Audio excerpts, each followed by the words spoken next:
la porción superior que va a ser la rinofaringe, la porción media que va a ser la orofaringe y la porción más inferior que va a ser la laringofaringe. Estas tres porciones tienen que ser estudiadas durante el examen físico, ¿no? En lo que es la rinofaringe, vamos a ver que va a ser la parte más posterior de la nariz. Esta en la parte superior va a estar conformada por lo que son los folículos que forman la amígdala faríngea o llamada también adenoides. La parte anterior va a ser inexistente o se puede decir que esta está dada por lo que son la terminación o la cola de los cornetes.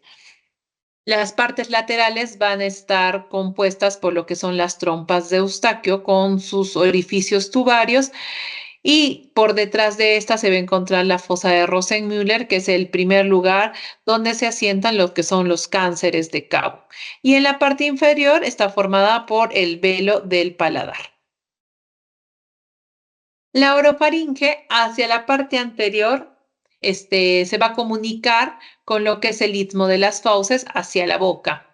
En las partes laterales van a estar los pilares amigdalinos o periamigdalinos, donde va a estar el pilar anterior y el pilar posterior, y entre ellas va a estar lo que son las amígdalas palatinas, y en la parte posterior va a haber lo que se encuentra la faringe.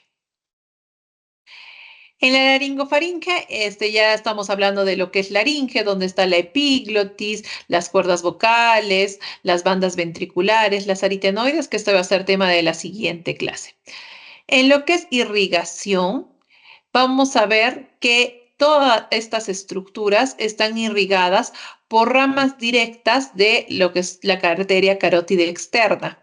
Acá en la imagen les muestro la arteria carótida externa, cuyas ramas principales va a ser la arteria facial con sus diferentes ramas, la arteria faríngea ascendente, que va a ser rama directa de la carótida externa, así como la arteria maxilar, que va a dar lugar a la arteria palatina descendente.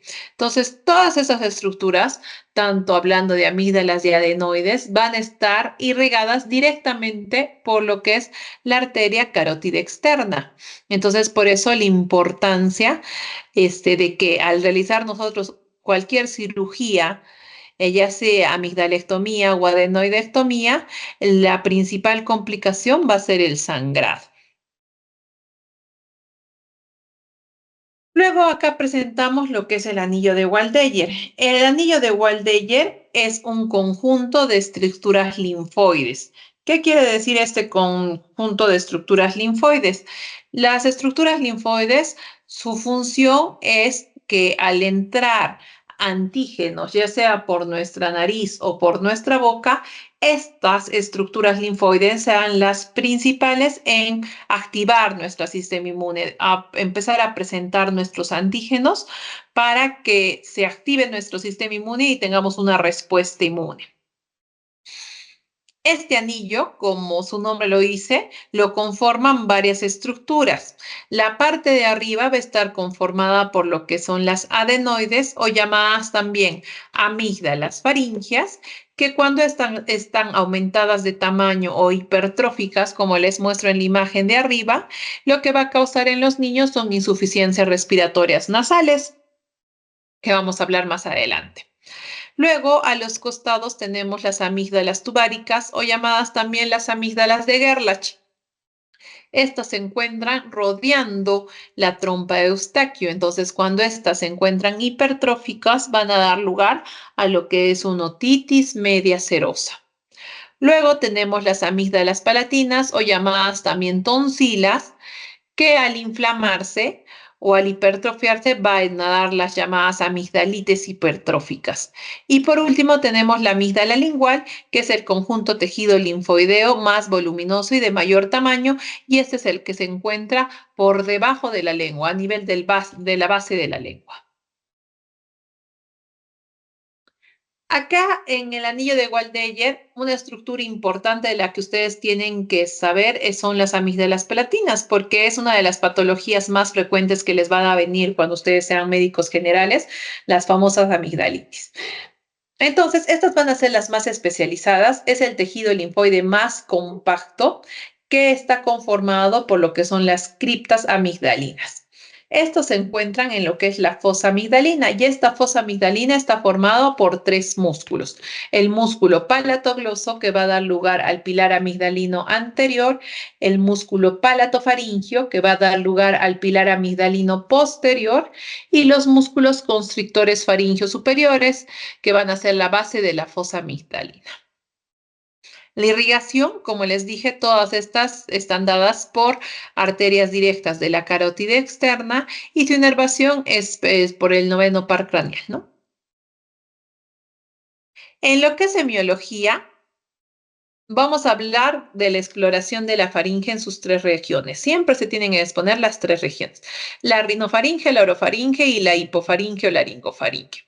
La orofaringe es fácil de realizar su revisión, ya que esta va a ser a visión directa con un bajalengua. Pero la rinofaringe y la laringofaringe tenemos que hacer uso de estudios auxiliares que vamos a hablar también más adelante, como son las laringoscopías indirectas para poder visualizar estas zonas.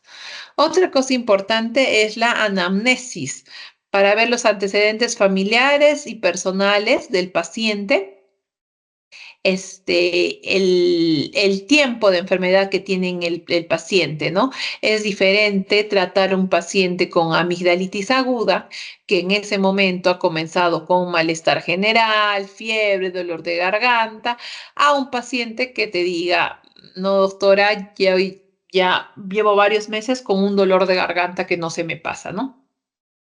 Ya que en el primer episodio tendremos que dar antibióticos, antiinflamatorios, pero en el segundo paciente, en el segundo caso, tenemos que buscar ya la causa, ¿no? Tal vez es un paciente que no respira bien, que es un respirador oral, tal vez es un paciente que tiene reflujo, es importante ver ese tipo de cosas. Otra cosa importante es la exposición laboral a la que tienen estos pacientes. Ver, por ejemplo, si son pacientes carpinteros, si están expuestos a la polución o al amianto, cómo son sus hábitos higiénico-dietéticos, si fuman, si toman, porque vamos a ver que el cigarro va a ser un factor de riesgo importante para que es el desarrollo de los diferentes tipos de cáncer, ¿no? Tanto de nariz como de orofaringe. En la exploración física, para poder hacer la exploración física, primero al paciente se le indica que se retire todas las cosas que puede tener en la boca, ¿no? Si tiene prótesis dentales, hay que decir que se las retire. Si tiene piercing en algún lugar, también hay que decir que se las retire, ¿no? Luego de eso, primeramente haremos la inspección del paciente sin introducir todavía el bajalenguas para ver la movilidad normal de la lengua, la movilidad del velo del paladar al decir ciertas oraciones, o a veces le decimos al paciente que diga la letra A y ahí podemos visualizar cómo el paladar blando sube. Y luego de eso ya iniciaremos lo que es el uso del bajalenguas para inspeccionar primero lo que son amígdalas palatinas en la parte posterior, cómo está la úvula, si está central, cómo se encuentra el estado de los dientes, porque también pacientes que tienen muy mal estado de los dientes les da más predisposición a desarrollar diferentes abscesos, ¿no? Ya sean cervicales, de piso de boca o hasta periamigdalinos, ¿no? Y por último, pasaré a lo que es la palpación, ¿cierto? Principalmente en pacientes que tienen la sensación de cuerpo extraño, que tienen el antecedente que tal vez algún familiar ha tenido cáncer de lengua, cáncer de laringe. Es importante hacer esta palpación, ¿ya? Porque muchas veces a simple vista no se va a ver, porque por debajo de la lengua nosotros tenemos muchas irregularidades en esta zona, entonces un tumor no va a ser fácilmente visible, entonces por eso la importancia de la palpación. La palpación se va a hacer bimanual, una mano va a apretar la parte inferior de la mandíbula hacia la parte más superior y con la otra mano vamos a palpar superficialmente por debajo de la lengua si empieza a aparecer alguna tumoración, ¿no? Otra cosa importante es la palpación de lo que son ganglios cervicales. Eso también nos dice que el paciente puede sufrir infecciones crónicas o puede estar desarrollando un cáncer que se está expresando primero con los ganglios, entonces es importante también palpar lo que es el cuello. Entonces, en el examen físico en cavidad oral, primero vamos a ver los labios, su simetría, su color, su aspecto, si hay presencia de cianosis, si hay presencia de palidez en los labios, en la mucosa bucal lo mismo. Encías, ver si hay alteración, enfermedades como alteraciones de la coagulación que va a predisponer a que el paciente tenga esos sangrados orales que a veces es más de encías y cómo es, cómo se encuentran los dientes, cómo se encuentra el estado de los dientes. Luego, siempre visualizar amígdalas. Acá en este estudio lo principal es visualizar cómo están estas amígdalas, cómo son de tamaño, si son grado 1, grado 2, grado 3, o grado 4, sus asimetrías, si tienen criptas muy profundas que los van a predisponer a que el paciente tenga tonsolitos, si la presencia de quistes de retención. Entonces, en estas imágenes yo les muestro, ¿no? Unas amígdalas hipertróficas grandes, aumentadas de tamaño. En la primera imagen vemos una hipertrofia amigdalina de tercer grado. En la segunda imagen ya vemos una de cuarto grado, donde las amígdalas ya están contactando entre sí con vascularización aumentada. En las imágenes inferiores veo una simetría de amígdala donde la amígdala derecha se encuentra de un grado 2, 3, pero no tiene una morfología normal, ¿no? Ven una amígdala más puntiaguda, con un polo inferior más caído, mientras que la amígdala izquierda es un grado 0 o un grado 1, no se llega a visualizar, no sale ni siquiera del pilar anterior. Igual en la otra imagen, ¿no? La amígdala derecha se encuentra en una hipertrofia amigdalina de segundo o tercer grado, mientras que la izquierda es de un primer segundo grado. Es importante ver la simetría de amígdalas porque cuando hay asimetría, esto es muy, muy sospechoso de lo que es un cáncer, de lo que es un linfoma. Entonces, cuando me vienen pacientes con asimetría, yo prefiero o le indico al paciente que es mejor retirarlas por la gran probabilidad de que se podría desarrollar un cáncer en esta asimetría amigdalina. Las famosas amigdalitis agudas, ¿no? Donde se ve, cómo se ve en la primera imagen, unas amígdalas hipertróficas, grandes, eritematosas, con aumento de vascularización, hay salida de secreción purulenta entre sus criptas, ¿no? Y en la otra imagen, como vemos, un salpullido eritematoso que está en los pilares anteriores de las amígdalas y en paladar blando. Es importante que ustedes vean cómo es una amigdalitis bacteriana, ¿no? Porque muchos pacientes van a venir con una piedrita blanca ahí en la parte de la amígdala y muchos doctores que le van a decir son placas de pus. Y en realidad estas no son placas de pus, son tonsolitos. Entonces también es ver el aspecto de todo el paciente, porque si tiene ese tonsolito, pero el paciente no hace fiebre, no le está doliendo la garganta, no tiene ninguna molestia, lo más probable es que sea una amigdalitis crónica, que hay un tonsolito que está ahí, entonces no es necesario iniciar antibiótico. Pero miren cómo les muestro estas amígdalas que a través de las criptas sale secreción purulenta. Acá ya estamos hablando de una amigdalitis bacteriana y aparte el paciente va a estar con un dolor intenso, de orofaringe, fiebre, malestar general, entonces acá sí hay que iniciar antibióticos. Luego tenemos el flemón periamigdalino. En lo que es flemón periamigdalino, esta ya es una complicación de una amigdalitis bacteriana que no ha sido tratada de una adecuada forma, donde la infección no ha quedado solo en la amígdala. La amígdala tiene su cápsula periamigdalina. Esta cápsula periamigdalina es la que hace que la infección solamente se quede a nivel de esta estructura. Pero cuando se ha roto esta cápsula por ya sea que haya recibido un mal antibiótico, ya sea que la infección ha sido más fuerte, hace que esta infección no solamente quede aquí en la amígdala, sino empiece a disecar los planos contiguos. Principalmente esta infección se vaya a lo que es este paladar blando, a lo que es el músculo constrictor superior. Entonces, es un absceso, primero comenzará como flemón y luego como absceso, que se ubica entre lo que es cápsula periamigdalina y músculo constrictor superior, disecando todos estos planos. Esta es una complicación de una amigdalitis bacteriana y es una emergencia. El paciente viene por emergencia. Entonces, acá el tratamiento será drenaje de este absceso y hospitalizar al paciente. Luego tenemos otras lesiones que se van a encontrar principalmente a nivel de lengua, encías. Acá tenemos lo que es la leucoplasia. La leucoplasia son áreas blanquecinas indoloras en la mucosa bucal. Estas áreas normalmente tienen que ser controladas porque son lesiones premalignas.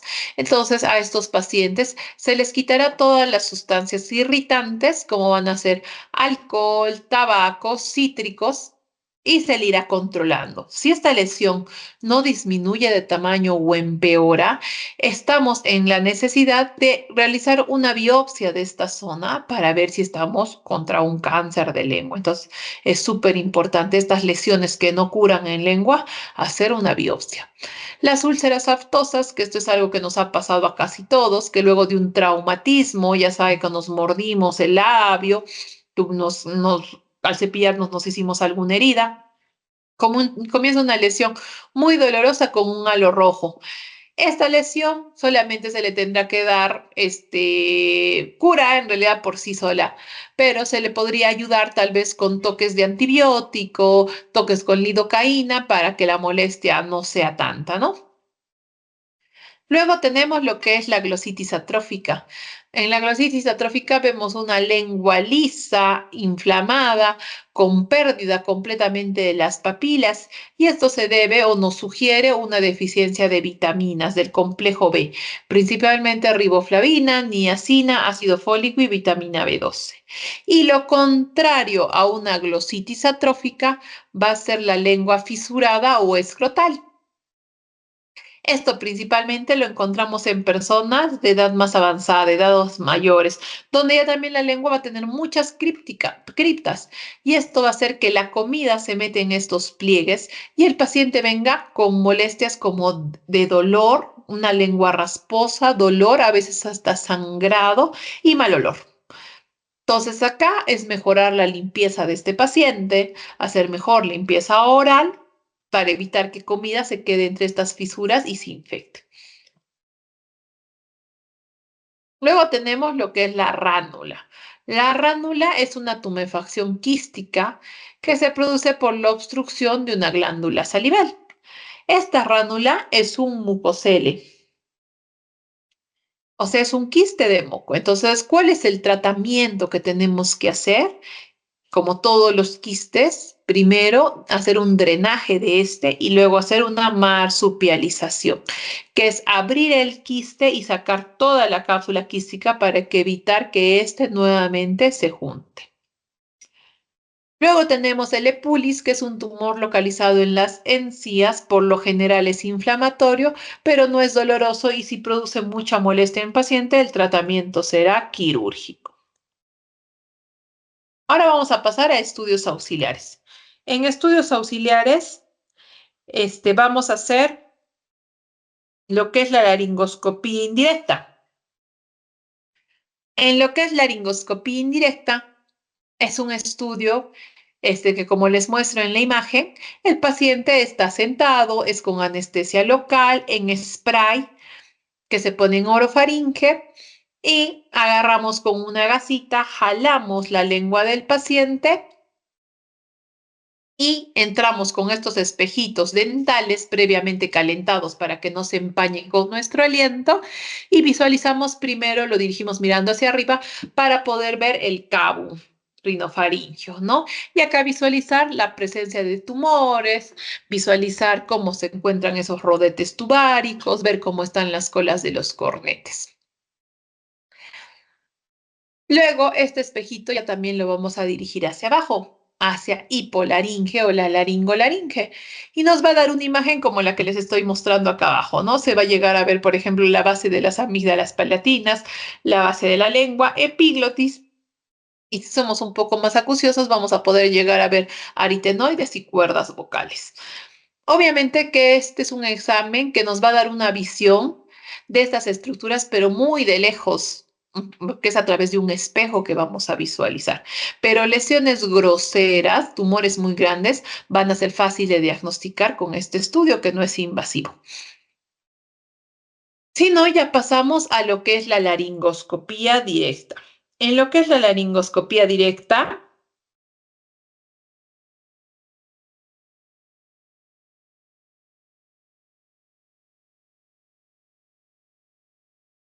en lo que es la laringoscopía directa, vamos a ver que ya este es un estudio que se hace en sala de operaciones. El paciente debe estar sedado, ¿ya? Intubado, no, porque nosotros lo que queremos es visualizar estas estructuras, principalmente la laringe, ¿no? Entonces, si el paciente está intubado, va a haber un tubo que está pasando a través de las cuerdas vocales y no nos va a ayudar a visualizar estas estructuras. Entonces, el paciente en sala de operaciones, en una en una actitud de estar sedado, pero que todavía respira por sus propios medios, se procede al calzar el laringoscopio de suspensión y con una fibra o con un endoscopio recto ingresamos a visualizar estas estructuras. ¿Cuándo se realiza más esta laringoscopía directa? Principalmente cuando queremos hacer el diagnóstico de ciertas patologías, cuando queremos realizar el retiro de cuerpos extraños, que es una emergencia que nos viene siempre a los otorrinos, paciente que estuvo comiendo algo, un huesito, se lo pasó y se quedó ahí entre las cuerdas vocales. Entonces el paciente nos viene con una insuficiencia respiratoria aguda, ya toda la parte de la glotis, donde están las cuerdas vocales, se está comenzando a inflamar porque hay un cuerpo extraño. Entonces nosotros tenemos que actuar rápidamente y retirar este cuerpo extraño porque si no esta zona se va a cerrar y el paciente no va a poder respirar, ¿no? Luego tenemos lo que es la nasofibrolaringoscopía.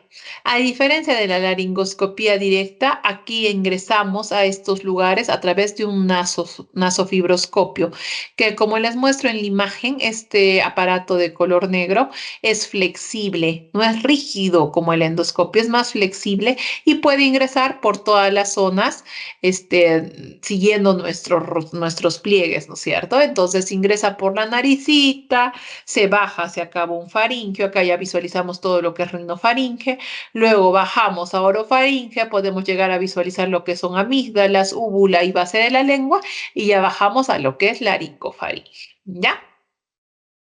Entonces acá les muestro un video donde es una nasofibro, ¿no es cierto? Acá podemos visualizar que esta región es lo que es tabique. Esta región son cornetes inferiores con sus colas que van hacia la parte posterior. Y acá vemos una estructura que no debería estar, que es una adenoides. Entonces estamos hablando acá de una hipertrofia adenoidea de cuarto grado. Esa estructura no debería estar. A los laterales vamos a ver lo que son las trompas de Eustaquio, que se llega a visualizar en esta zona. Y ya vamos bajando y acá ya vemos las amígdalas palatinas, la derecha y la izquierda. Y ahora seguimos bajando a lo que es laringofaringe. Y acá llegamos a visualizar,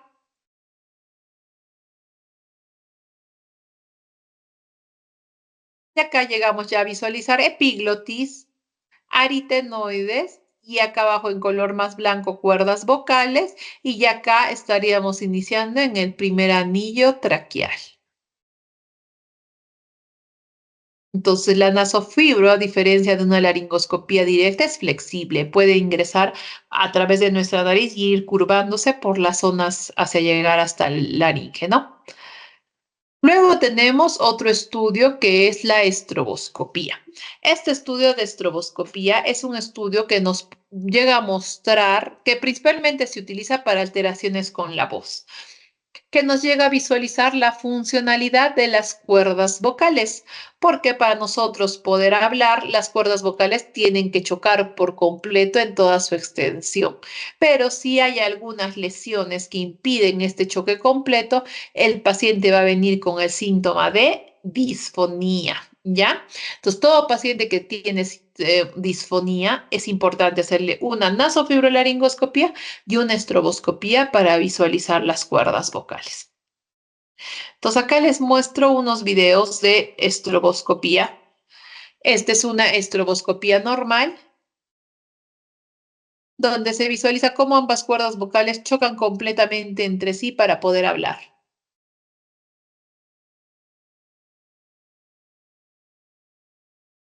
Ahora lo vamos a ver en cámara lenta, cómo deberían chocar nuestras cuerdas vocales.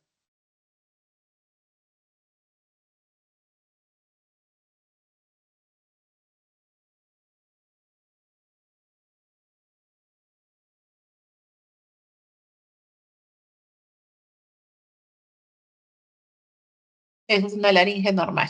En esta imagen ya vemos una tumoración de cuerda vocal derecha que impide el cierre anterior de las cuerdas vocales. Acá ya también vemos otra tumoración ya de aspecto más angiomatoso de cuerda vocal izquierda, que impide el cierre completo de las cuerdas vocales. Igual, ¿no? Son tumoraciones más grandes que se llegan a visualizar.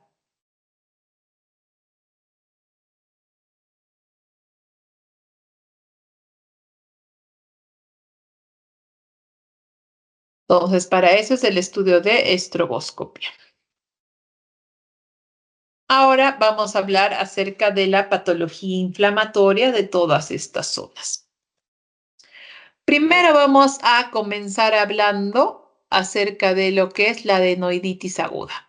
En lo que es adenoiditis aguda es una inflamación infecciosa y transitoria de la amígdala faríngea o llamada también adenoides. Esta está dada por la parte viral, que son los rinovirus, los virus para influenza e influenza, y en la parte bacteriana por el estreptococo piógenes y neumonía. Este va a ser un cuadro séptico inflamatorio de las vías respiratorias superiores. Pero así como va a afectar estas vías respiratorias superiores, también va a verse afectado las cavidades nasosinusales y la orofaringe es menos frecuentemente afectada.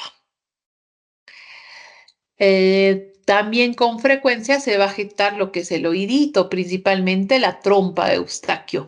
Entonces, estos pacientes van a sufrir de otitis medias agudas a repetición. Este es un proceso típicamente pediátrico, porque esta estructura adenoidea a partir de los 9, 10 años empieza a remitir drásticamente, ¿ya? Es por eso que un paciente en el crecimiento adenoideo se indica que un paciente entre los 2 a 5 años, el crecimiento adenoideo es rápido. Y entre los 5 a 10 años, el crecimiento adenoideo sigue habiendo, pero es un crecimiento más lento. Y a partir de los 10 años, este crecimiento ya es que empieza a disminuir, a remitir esta adenoides. Entonces, si a ustedes, por ejemplo, les tomo una placa de rayos X de CAU, lo más probable es que ustedes ya no tengan adenoides.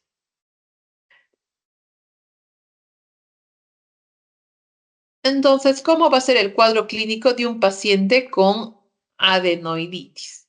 El paciente primero va a estar como con un cuadro gripal, va a tener obstrucción nasal, va a haber rinorrea tanto anterior y posterior. El paciente va a empezar a hacer fiebre, va a haber cefaleas, va a haber otalgia acompañada muchas veces de otitis medias agudas y en la nasofibroscopía vamos a ver una adenoides congestiva, agrandada, como vemos en la imagen, tal vez bañada con una secreción purulenta. Acá les he puesto una diferencia entre adenoiditis vírica, porque va a comenzar primero como una adenoiditis vírica, para luego tener una sobreinfección bacteriana.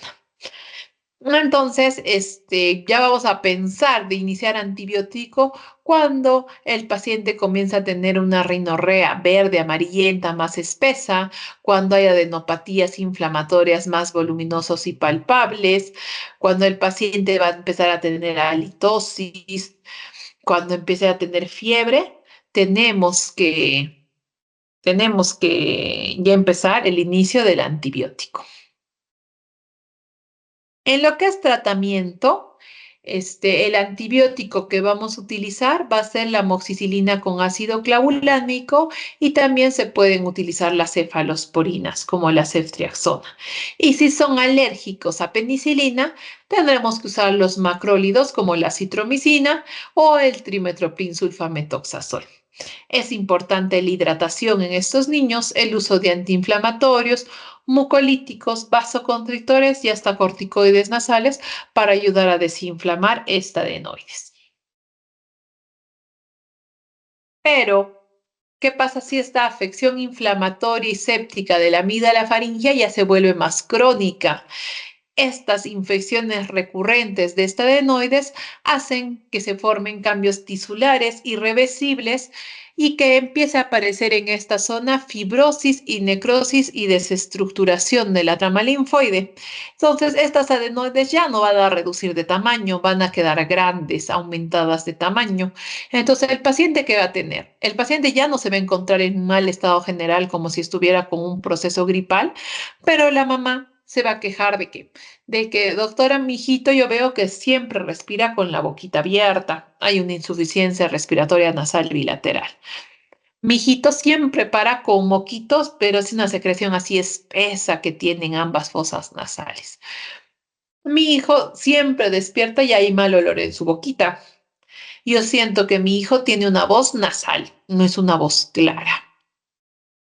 ¿Qué más va a tener? Mi hijo ronca en las noches y hay momentos en que tiene paradas respiratorias por más de 10 segundos. Entonces yo digo, eso ya son apnias.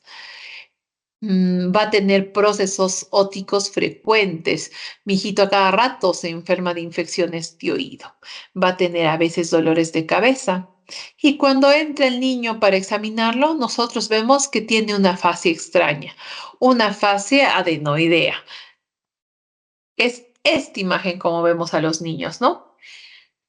Como son niños que no pueden respirar por la nariz crónicamente, son niños que respiran por la boca. Entonces, el cuerpo empieza a hacer algunas cosas para que pueda respirar. ¿Cómo que? Agarra y hace que el niño mantenga la boquita abierta, formando lo que es un paladar de tipo de ojival. Luego hace que tenga retrognatia y que salgan el labio superior se vierta y salga para afuera.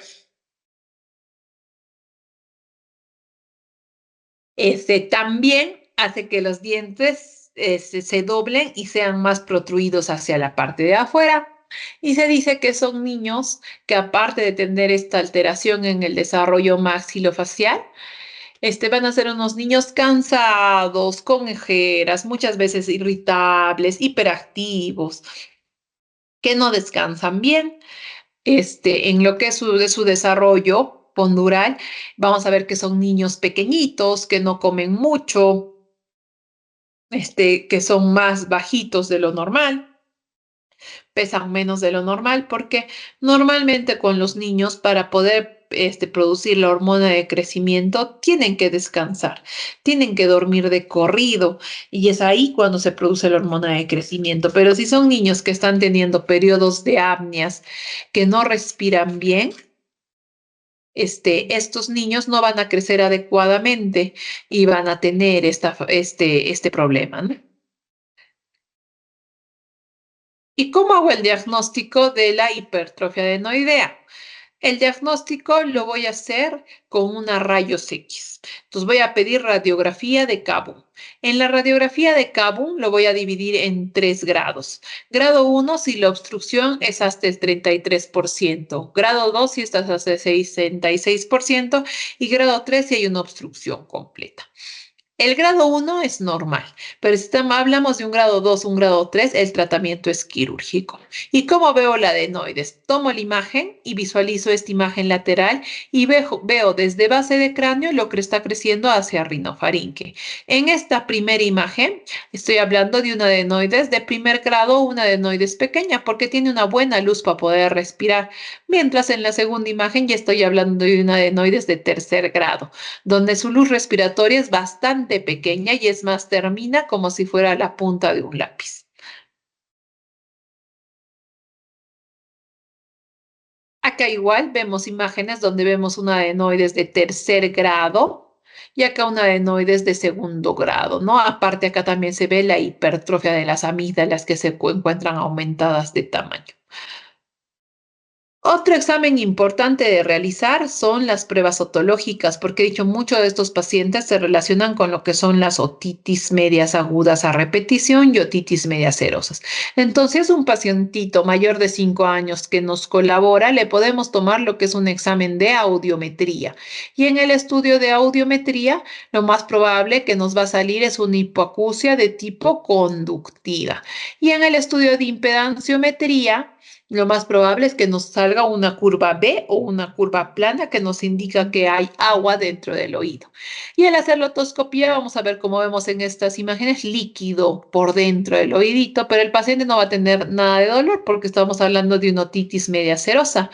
De lo que se va a quejar va a ser de una hipoacusia. El tratamiento de esto va a ser el manejo quirúrgico, ¿no? Aparte tenemos que manejar la otitis media aguda, la otitis media serosa, tal vez colocar tubo de ventilación, hacer una miringocentesis y es importante también el tratamiento mucolítico y vasoconstrictor. Este tratamiento quirúrgico es altamente eficaz. Vamos a ver que estos niños que roncan, tienen apneas en la noche, después de que lo operamos a los 2, 3 días, son niños que están durmiendo ya completamente toda la noche. Es importante indicarle a los padres que mientras más pequeñitos son, cuando se les opera de 2 a 3 a 3 añitos, esta adenoides puede volver a crecer, volver a aumentar de tamaño porque es un tejido linfoide. Y la principal complicación de la adenoidectomía, como les he dicho, va a ser la hemorragia. Les he puesto en este cuadro los criterios absolutos, relativos y contraindicaciones de la adenoidectomía. Entonces, en criterios absolutos van a estar si el paciente presenta periodos de apnea, sí o sí se tiene que operar, porque estos pacientes hacen cor pulmonar y pueden hacer hasta muerte súbita, entonces sí o sí se tienen que operar. Si el paciente se encuentra en fase adenoidea, en fase de estado, ¿qué quiere decir eso? Que si es un niñito de 4 añitos que recién está formando su carita, si nosotros lo operamos, vamos a evitar que este niño desarrolle esa fase adenoidea. Pero si es un niño ya de 10 años que presenta fase adenoidea, es imposible revertir estas características de su carita, ¿no? Entonces, si es en estado, que son aproximadamente 3, 4, 5 años, sí podemos revertir el desarrollo de esta fase adenoidea. Si el paciente presenta fenómenos óticos frecuentes, principalmente otitis medias agudas, otitis medias serosas, también criterio absoluto. Y si el paciente presenta etmoiditis en la infancia, también es importante porque la complicación de esto es una alteración orbitaria, ¿no? Una celulitis orbitaria. Y las indicaciones relativas será según la sintomatología del paciente y en contraindicaciones vamos a ver si el paciente tiene hendidura palatina o enfermedades sistémicas. Ahora pasamos a lo que son las amigdalitis. Las amigdalitis, vamos a ver que las más frecuentes son las víricas. Acá principalmente tenemos a lo que es el rinovirus y los adenovirus. Estos van a tener un carácter epidémico. ¿Qué quiere decir epidémico? Que va a ser frecuente en los periodos invernales principalmente. Cuando hay el inicio de la primavera, ahora que ha empezado la primavera, todos empiezan a resfriarse y el contagio se debe principalmente por las gotas de flujo. En el cuadro clínico va a haber un periodo breve de incubación, donde el paciente tal vez va a tener luego odinofagia, insuficiencia respiratoria nasal, rinorrea, congestión nasal, dolor de garganta. Y en la exploración física vamos a ver las áreas amigdalinas todas tumefactas, hay pérdida de los relieves anatómicos como vemos en la imagen, ya el pilar anterior y posterior no muestra sus límites normales, hay microhemorragias submucosas. Y si el paciente, además de esto, tiene una conjuntivitis, estaríamos hablando de una fiebre faringoconjuntival, donde acá el agente más importante va a ser el adenovirus. Otro virus importante del que ustedes tienen que tener en cuenta es el virus del Epstein-Barr, que nos va a dar el síndrome de la mononucleosis infecciosa. El paciente, además de tener todos estos síntomas, va a tener linfadenopatías y una hepatoesplenomegalia. Y en las características del examen físico vamos a encontrar estos exudados, expensos, blanco-grisáceos en ambas amígdalas. Luego tenemos lo que son las amigdalitis agudas bacterianas. Acá la infección está dado por el estreptococo beta hemolítico, el piógenes o flora mixta o el Haemophilus influenzae. El cuadro clínico va a cursar casi como de las amigdalitis virales, pero acá ya va a ser un poco más persistente los síntomas, ¿no? Aparte, el paciente va a comenzar a tener fiebre, va a comenzar a tener adenopatías. Al hacer la exploración física, la orofaringoscopía, vamos a ver una amígdala con secreción purulenta, muy dolorosa, con aumento de volumen. Entonces es así como se visualiza estas amigdalitis bacterianas, ¿no es cierto? No es como un tonsolito. Vemos que hay secreción saliendo por las amígdalas, una secreción purulenta. Si vemos que además la lengua se encuentra frambuesada y el signo de la cachetada, estamos hablando de lo que es la escarlatina. Otra amigdalitis bacteriana que tampoco se tienen que olvidar es la amigdalitis producida por el Bacillus fusospirar de Plauvicen. Esta es una amigdalitis que se da o principalmente se ha visto que se presenta en personas con inmunodeficiencias, ancianos y personas que usan prótesis dentales o que tienen una mala higiene vocal, porque es aquí donde empieza a crecer este bacilo fusoespiral. Entonces, ¿cómo se va a ver el examen físico? Como la imagen que les estoy mostrando. Vamos a ver que normalmente tiene carácter unilateral. Se va a ver un manto blanquecino, donde en el centro se va a ofrecer una región umbiliforme que va a corresponder a una lesión ulcerada. Entonces, si me viene un paciente así, solamente donde una amígdala va a estar afectada, lo más probable es que yo voy a pensar que esto podría ser cáncer, pero al iniciar antibiótico, como voy a ver cómo esta amígdala va a empezar a disminuir de tamaño y va a empezar a tomar su color rosado normal. Entonces, es importante que ustedes sepan este diagnóstico diferencial. Otra cosa importante para definir los criterios de amigdalectomía son lo que son las amigdalitis recurrentes. Y cuando digo que hay una amigdalitis recurrente, cuando se cumplen los criterios de Paradise. ¿Qué quieren decir los periodos de Paradise? Cuando el paciente tiene de 4 a 7 ataques de amigdalitis agudos en un año, o tiene 5 cuadros por año durante los 2 últimos años, o tiene 3 ataques por año durante los 3 últimos años. Cuando tiene estas características, cumpliendo los criterios de Centor que vamos a hablar ahorita, es un paciente que tendría un criterio para hacer una amigdalectomía. Luego tenemos lo que son las amigdalitis micóticas, donde aquel agente principal va a ser la Candida albicans. Esto se da principalmente en más pacientes inmunocomprometidos, neonatos o que hayan usado mucho tiempo antibioterapia.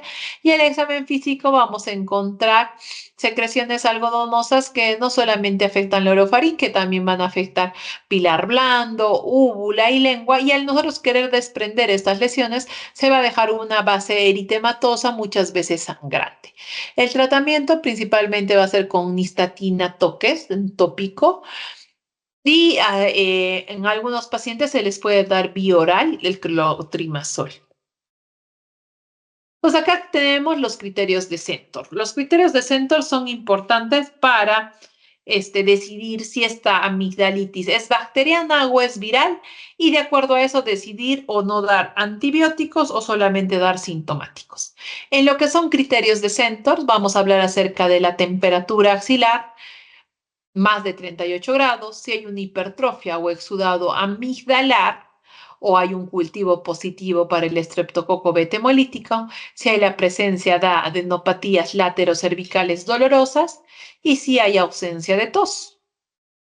Estos criterios, más los criterios de MAC-ISA, que nos dice de acuerdo a la edad, menos de 14 años, un punto, y más de 45 años, menos uno, nos va a decir cuánta predisposición tenemos a que esta amigdalitis sea más bacteriana.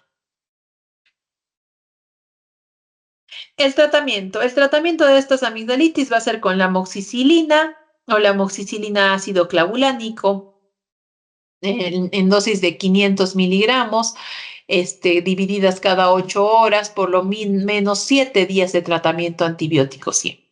Y si cumple criterios quirúrgicos, vamos a pasar a lo que es una amigdalectomía. En lo que son amigdalitis crónicas, es lo mismo que pasa con la adenoiditis crónica. Este tejido infeccioso inflamatorio sigue inflamando tantas veces que ya ha cambiado su conformación normal. En esta imagen les muestro un epitelio amigdalino, pero vemos que ya el folículo linfoide ya ha perdido su celularidad. Ya no hay linfocitos en nuestro sistema inmune para que nos ayude a presentar antígenos. Más bien en estas zonas se ha rellenado de tejido más fibrótico, de tejido más necrótico, y este tejido fibrótico y necrótico va a ser más un caldo de cultivo de bacterias que de un lugar que nos ayude en nuestra inmunidad. ¿Ya? Si nosotros hablamos de amigdalitis crónica en el adulto y en la infancia, en edad adulto vamos a estar en una sintomatología de unas amígdalas pequeñas, fibróticas, y el paciente de lo que más se va a quejar es de un dolor crónico de garganta. Y otra cosa que se va a quejar es de la presencia de los llamados tonsolitos, ¿no? Que el paciente dice, doctora, yo siento que hay mal olor en mi garganta y cuando a veces toso, trato de hacerme enjuague, salen esas bolitas que tienen un mal olor. A diferencia de la infancia, que acá sí se van a hipertrofiar. Como este es tejido linfoide que está creciendo, se va a hipertrofiar, van a ser amígdalas grandes.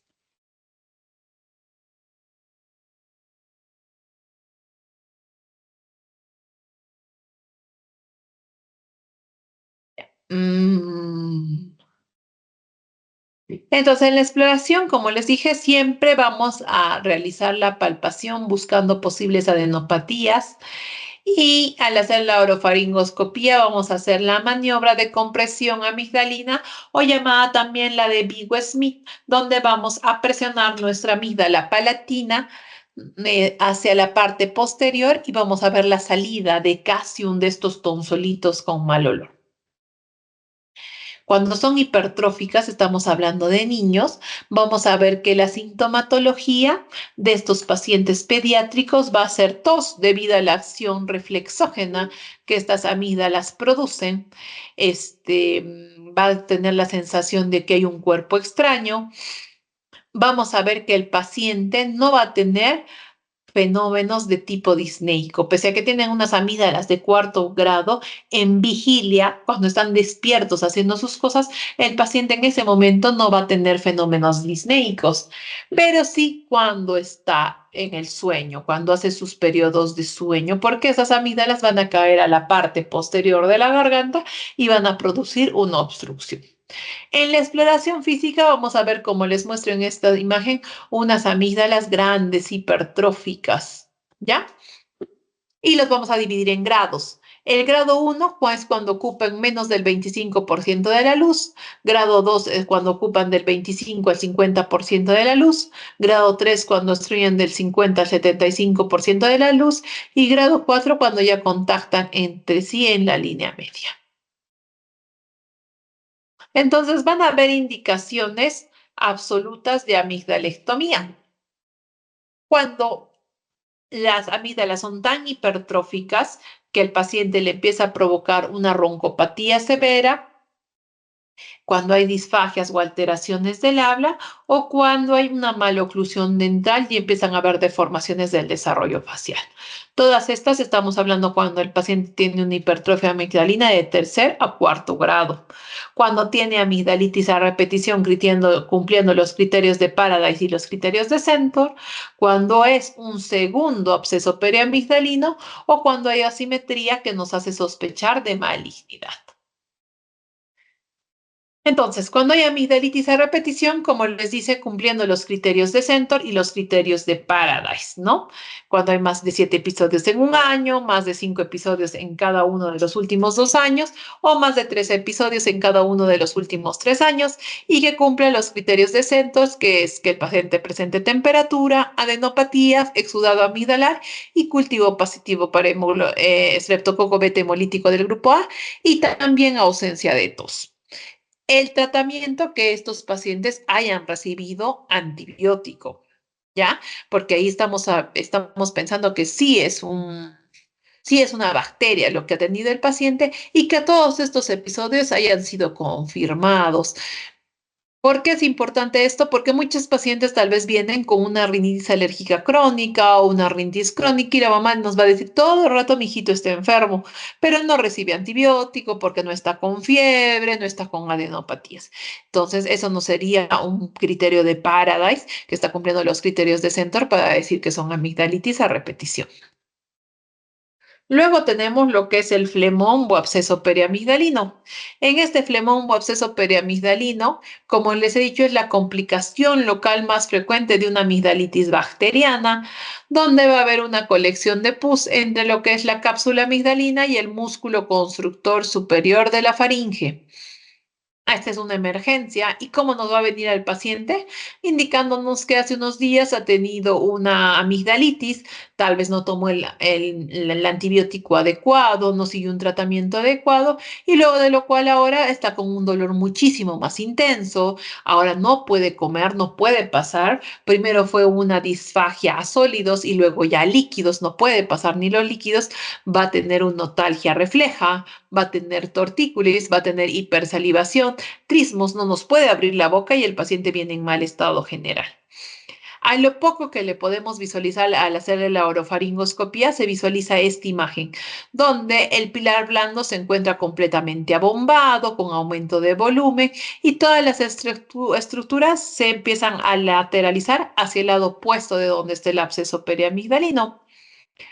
Acá nos ayudamos tal vez de estudios, ya sea tomográficos, para poder visualizar en qué zona este absceso y lo que tenemos que hacer siempre es un drenaje. El drenaje que se realiza acá es una incisión arciforme que cubre todo lo que es el pilar anterior y con una pinza, ya sea mosquito, se ingresa por nuestra incisión y empezamos a romper todas las cápsulas que ha formado este absceso para que empiece a drenar todo el absceso purulento. Este paciente se hospitaliza y todos los días es curado para aperturar nuevamente esta incisión y que pueda seguir drenando la secreción purulenta. El antibiótico que vamos a usar va a ser un antibiótico doble. Estamos hablando ya de absceso, entonces acá hay gérmenes gram negativos, gram positivos y anaerobios. Y estamos hablando de boca. Entonces es un paciente que lo más probable es que tenga que utilizar mínimo 2 antibióticos, ceftriaxona y clindamicina como mínima cobertura de todos estos gérmenes, ¿no? Luego, si hay sospecha de malignidad, no se hace una amigdalectomía. Acá vemos una amígdala mamelonada, grande, aumentado de tamaño, de un tercer a cuarto grado izquierda, mientras la derecha no se observa. Gran probabilidad de linfoma. En lo que es el tratamiento, se va a realizar una amigdalectomía. Cuando hablamos de amigdalectomías, van a haber amigdalectomías parciales o amigdalectomías completas o extracapsulares, es lo mismo. ¿Cuándo, doctora, voy a hacer cada una? Por ejemplo, en un niñito que tiene una hipertrofia amigdalina de cuarto grado y nosotros queremos que su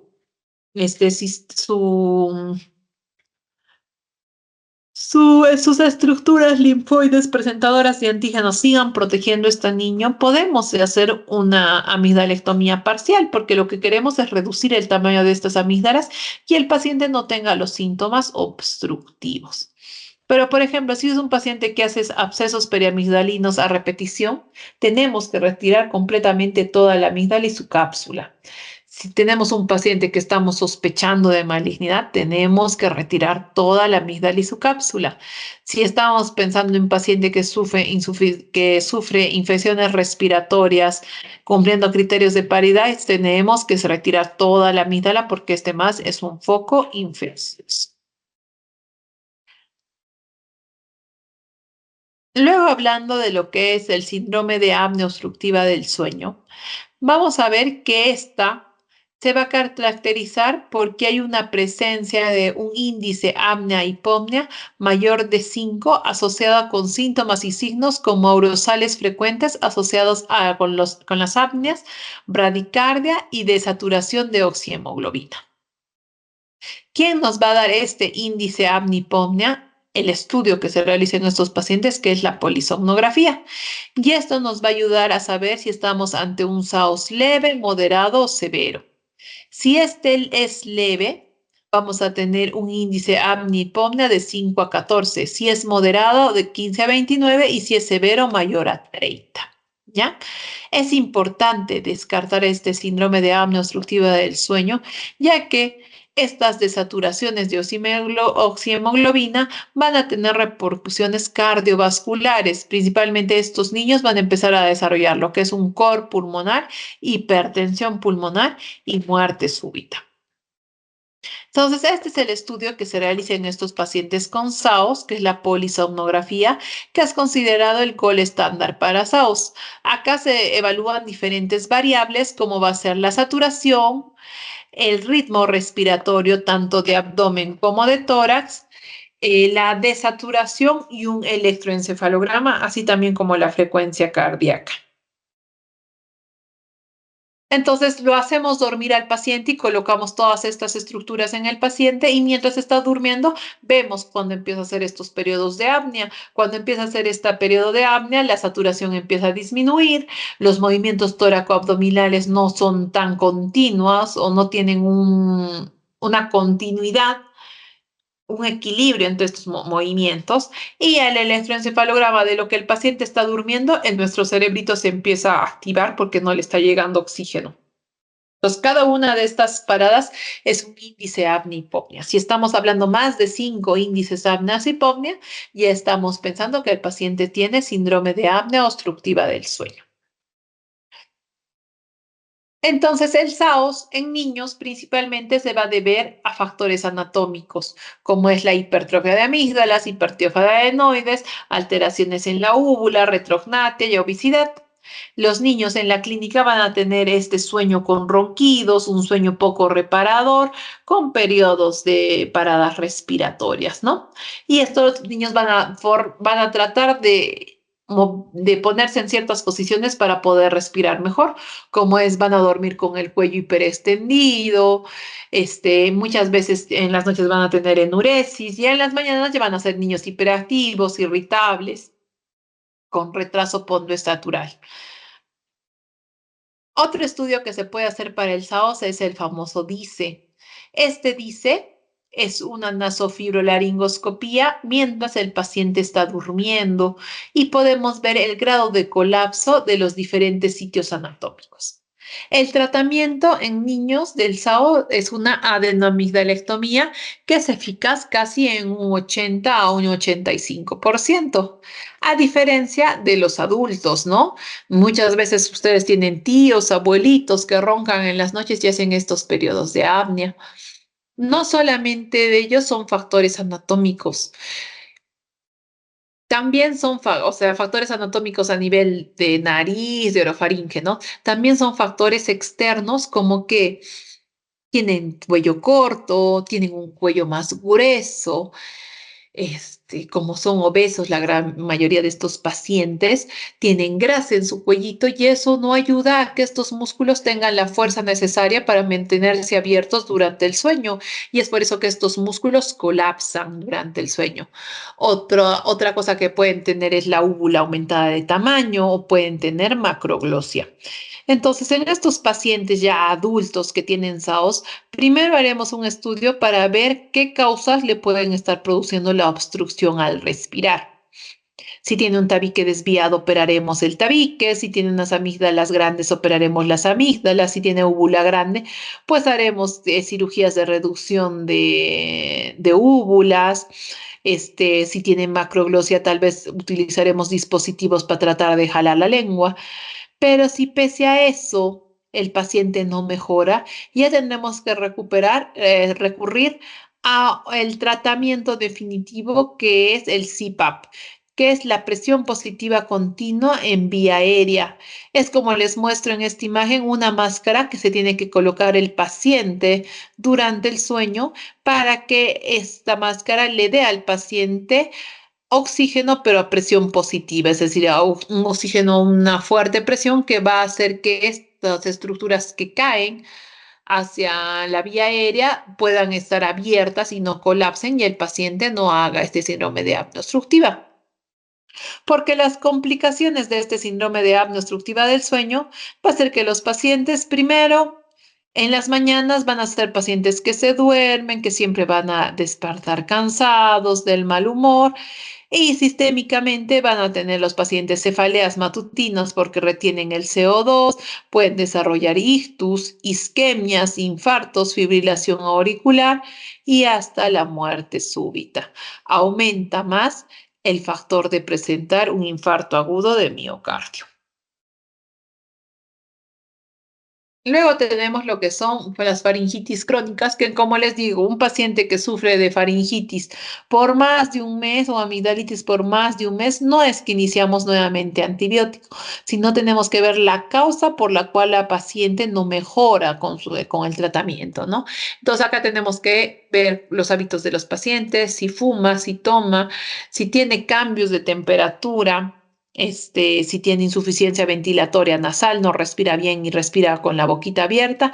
Y algo muy importante que muchas personas nos olvidamos de preguntar es si el paciente sufre de reflujo faringolaringio. Quiere decir que la acidez, el ácido de la barriga sube a la garganta y quema todas estas estructuras y esto le produce una inflamación crónica de la garganta. Ahora ya para terminar vamos a hablar de tumores de faringe, que son los más comunes. Vamos a ver cuando hablamos de tumores benignos de faringe, van a encontrarse de todo tipo. Por las diferentes estructuras que se encuentran acá, van a haber tumores quísticos, vasculares, fibrosis de estirpe neural o de estirpe muscular. Entonces vamos a hablar de los más comunes. Y en los más comunes tenemos acá lo que es el papiloma. Los papilomas son tumores epiteliales cuya etiología se relaciona a factores traumáticos y a factores víricos principalmente, el virus del papiloma humano 6 y 11. El paciente viene con la sensación de cuerpo extraño, de acuerdo a dónde se asienta, ¿no? Como les muestro en esta imagen, este es un papiloma que se asienta a nivel de la úvula. Entonces puede estar en úvula, puede estar en los pilares anteriores, pueden estar en lengua. Pero las características de estas tumoraciones van a ser tumoraciones pediculadas no dolorosas. El diagnóstico de certeza se va a dar con la anatomía patológica. Entonces, como estas son lesiones premalignas, yo a todos los pacientes que tienen papiloma, les indico que es mejor retirarlos y mandarlos a analizar para ver si esta lesión no se puede malignizar. Y la exéresis de estas tumoraciones es con anestesia local, no tienen que ir a operación, solamente se le coloca un poco de anestesia en la zona donde está el quiste, se corta la vascularidad de este quiste, luego se hace un cortecito en esto y se hace hemostasia, ¿no? Y ya esto se manda a anatomía patológica. Otros tumores que tenemos acá son los hemangiomas o angiomas, que son tumoraciones benignas vasculares congénitas y macroscópicamente se ven como lesiones de coloración azulada, abultadas, que aumentan de tamaño con la relación de esfuerzos, ¿no? Normalmente el tratamiento es esperar. Y si no, si siguen de gran tamaño, ya empezaremos a utilizar sustancias esclerosantes como van a ser corticoides o hasta el propanolol se puede ayudar para disminuir el tamaño. Luego tenemos lo que son los mucoceles. Los mucoceles van a ser lesiones originadas de las glándulas salivales. Como les mostré, la ránula es un mucocele. Acá, por ejemplo, les muestro un mucocele en el labio. Y se debe a un traumatismo continuo de una glándula salival que hace que esta aumente de volumen, se lesione su conducto de salida de esta glándula salival, por lo cual esta aumente de volumen y sea un quiste de saliva, ¿no? El tratamiento siempre va a ser el drenaje y la marsupialización, sacar toda la cápsula, si no se vuelve nuevamente a llenar. Ahora hablamos de la parte maligna en lo que es carcinomas de rinofaringe. El carcinoma de rinofaringe es un tumor que surge a partir del epitelio escamoso estratificado de la rinofaringe. Principalmente se localiza cerca a la fosa de Rosenmüller en el rodete tubárico, cerca a las amígdalas de Gerlach. Por eso, un paciente que presente otitis media serosa, que ya sea mayor, no voy a estar pensando que debe tener una adenoides hipertrófica porque ya a esa edad no hay adenoides. Entonces, en estos pacientes sí tengo que empezar a pensar en una tumoración y principalmente ya pensar que es una tumoración maligna. Muchos se relacionan con lo que es la ingesta de alimentos de conservas con nitrosamidas o la infección por el virus del Epstein-Barr. Hasta el 90% de los pacientes diagnosticados presentan adenopatías y los síntomas que van a presentar estos pacientes van a ser de acuerdo a la región, ¿no? Normalmente va a presentar obstrucción nasal unilateral, epistaxis y rinorrea y muchas veces otitis media serosa. En lo que es carcinoma de orofaringe, los tumores malignos de orofaringe se localizan principalmente en lo que es la amígdala palatina. Acá los factores de riesgo más importantes van a ser el alcohol, el tabaco y la dieta. ¿Cuál es el carcinoma más común en esta zona? El carcinoma epidermoide. Y vamos a ver que tiene una gran poder de diseminación metastásica regional. En el cuadro clínico, lo que va a tener el paciente va a ser disfagia. Normalmente va a ser unilateral, trismos y la voz amigdalina o llamada también en papa caliente. Lo que vamos a hacer apenas nos llegue este paciente es hacer un examen físico con orofaringoscopía y ahí vamos a visualizar esta tumoración. Entonces, sí o sí tenemos que sacar biopsia para ver a qué tipo de cáncer nos estamos enfrentando y pedirle tomografía o resonancia para ya hacer el estadiaje de este cáncer.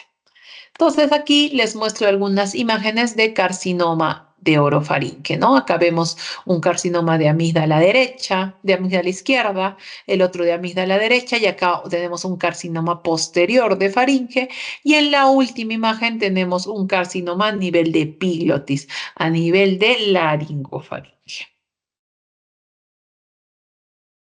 Listo, doctores, esa sería toda la clase del día de hoy. ¿Alguna pregunta que tengan?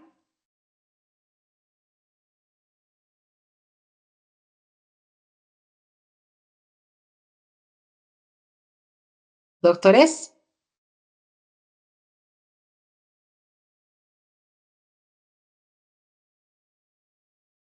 Bueno, doctores, si eso es todo, ya con David yo ya voy a pasar las preguntas de los exámenes. Estudien, por favor, y buenas noches.